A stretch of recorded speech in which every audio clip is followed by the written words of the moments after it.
I really did want to talk about the Israel lobby. Ooh, Yeah. what are Wow. we going to do about them? So scary. Yeah. So, and thank you to the Israel lobby for sponsoring this podcast. Yeah. Right. My APAC Definitely check not. is in the mail.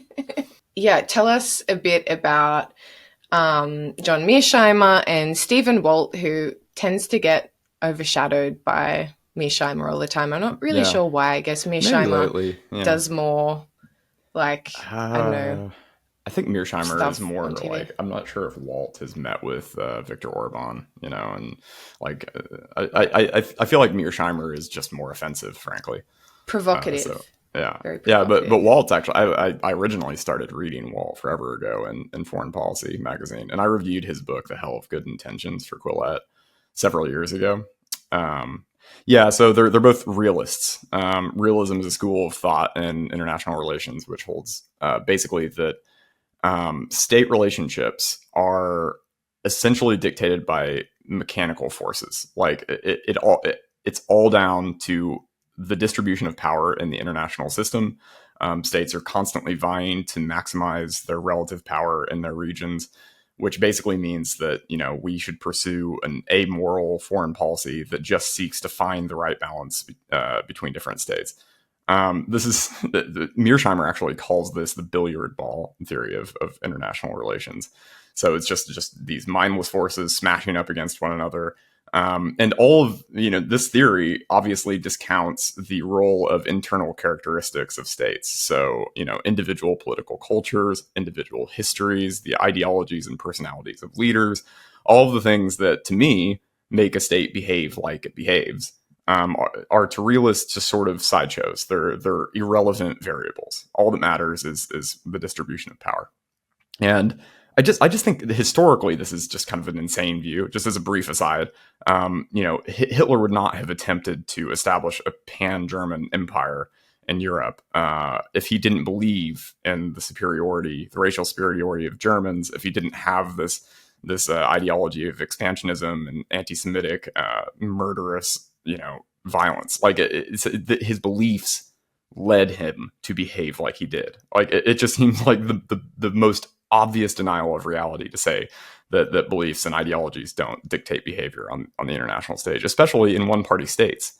So to connect all of that to the Israel lobby, here's a problem. Another problem with their thesis. It's supposed to be descriptive, and in the case of the United States relationship with Israel, they believe that we had fairly good strategic reasons for supporting Israel during the Cold War, because Israel resisted these Arab dictatorships that were supported by the Soviet Union, and it kept winning wars against these dictatorships, and it was very frustrating for the Soviet Union because it had to keep dumping resources into its undersupplied partners in the region. And even Henry Kissinger at the time, who's like kind of this arch realist practitioner, thought that the relationship with Israel was probably worth it. It was giving the United States more than it was taking from the United States.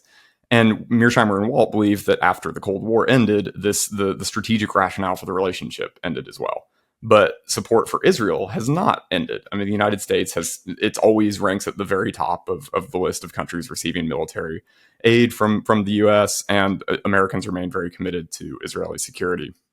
And so this kind of flies in the face of realist logic. So they had to come up with a theory as to why this was happening. And their theory is that the Israel lobby in the United States, which is comprised of organizations like AIPAC, has just sort of pulled the wool over American voters and citizens' eyes.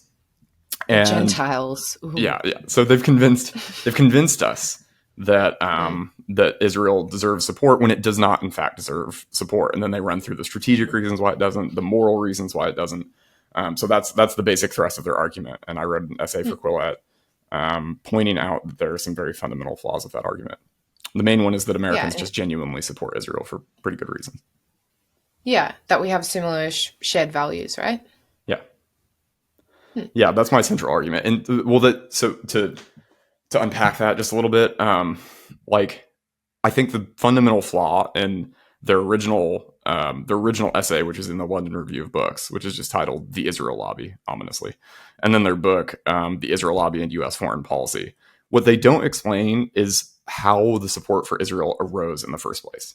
And they spend like a couple of pages on this at one point. Like in 1963, John F. Kennedy tells Golda Meir that the relationship between the United States and Israel is really special. It's like the relationship between the United States and Britain. In short order, the United States is providing Israel with arms during the Kennedy administration, and then this really takes off in 1967 after the Six-Day War, and then the War of Attrition and the Yom Kippur War. So, after these conflicts, the United States is suddenly like dumping money into Israel because we can see the strategic benefit. But why did the United States originally do all of this? I mean, this is the AIPAC was just like a small organization with a few $100,000 budget back then. Obviously, they weren't just dictating terms, but Walt and Mearsheimer just kind of gloss over that inconvenient fact for their thesis, and then they talk about how AIPAC became more powerful. And now it's true that AIPAC is one of the most powerful lobbies in Washington. I mean, they definitely receive a lot of support, but I just think that's because Americans have supported Israel for so long. So sorry, that was kind from of their no, go for it. So from their realist perspective, who do they think we should have a better relationship with in that region? I think they just think that we should. They'll often say we're pro-Israel because we are opposed to the destruction of the state of Israel, which is a pretty low bar to clear, but they're opposed to the destruction of any state in the region. Like they think that a balance of power should be retained. So they recommend something they call offshore balancing, which means the United States will basically come to Israel's aid if it's ever like really outgunned. But then that will restore the balance of power, and then the United States can float back and leave it. But the problem with that is like they'll say, yeah, we should intervene when Israel's existence is threatened. Well, what does that mean exactly? So, I mean, did a million Israelis just die in an Iranian nuclear attack?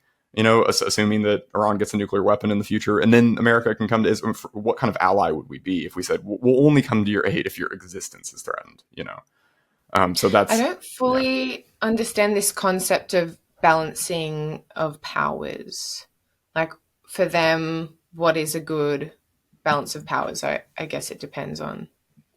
Well, this is another. Yeah, this is another example of why realist logic can be, quite sinister, actually. So one example that I know Walt has cited, and he cited in his book, The Hell of Good Intentions, was the United States support for Iraq during the Iran-Iraq War, which is pretty remarkable because that meant we were supporting Iraq at a time when it was waging a pointless attrition war with Iran, which left about 1 million people dead. This was a time when Iraq committed genocide against the Kurds. This is when Saddam Hussein was committing his worst crimes, really.